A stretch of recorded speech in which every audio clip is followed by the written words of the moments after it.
جی طاہر ملک صاحب کیا کہیں گے آپ؟ میرا اس میں ذرا ڈفرینٹ اور آئیڈیلسٹ ویو ہے، اور میں یہ سمجھتا ہوں کہ ماضی میں بھی ایسے اقدامات پیپلز پارٹی نے بھی کیا اور بھی کیے. تو اس میں جو مجھے تضاد دکھائی دیتا ہے اس میں وہ دو تضادات ہیں.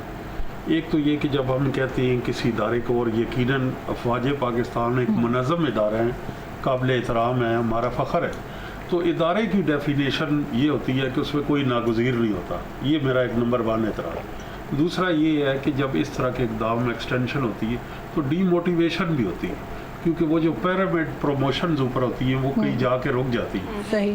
تو اس لیے ہمیں اچھی روایات قائم کرنی چاہیے، لیکن ہماری جو سیاست ہے ظاہر ہے دائروں میں مقید ہے، اور ہم گھوم پھر کے اسی مقام پہ آ جاتے ہیں، اور 1 سال بعد تبدیلی بھی اس مقام پہ آ گئی کہ یہ تو وہی جگہ ہے، گزرے تھے ہم جہاز.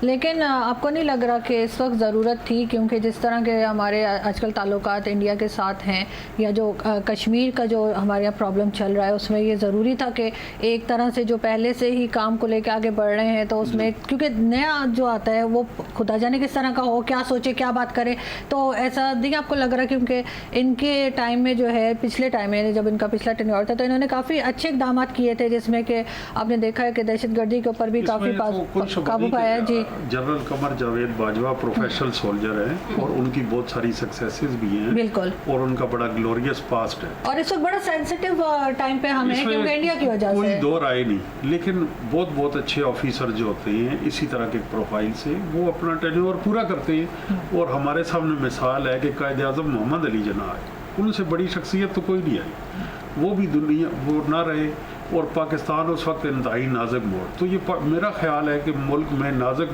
دور کو بھی ڈیفائن کرنا چاہیے، کیونکہ قدرت اللہ شہاب مرحوم نے شہاب نامہ میں لکھا تھا 1954 میں کہ ملک نازک موڑ سے گزر رہا ہے. تو وہ موڑ یہ ہم سے کاٹا ہی نہیں گیا ابھی تک.